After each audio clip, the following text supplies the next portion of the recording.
This is the Lone Crater YouTube. We hope this video helps. You start by identifying the pop-up exactly. Read the message and note which app or process is listed. Once done, open Settings and go straight to Apps, then see All Apps. Make sure Show System is enabled so hidden services appear. Now locate the suspected app and use the remote to force stop it. This halts the pop-up instantly and lets you continue with safer maintenance steps without rebooting yet. You need to remove the pop-up source. Select the app and clear cache first, then clear data if the pop-up returns.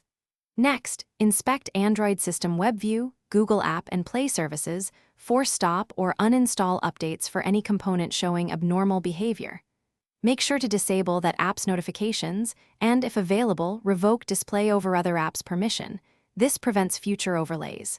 If the app came pre-installed, reboot your Google TV and monitor for the pop-up over the next day to confirm success. If the pop-up persists, back up settings and media, then perform a factory reset to remove stubborn system-level issues.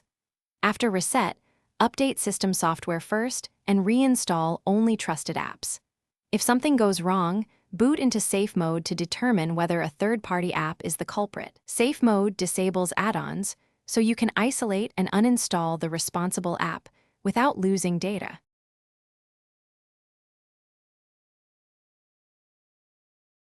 Thanks for watching. Consider subscribing if we helped you.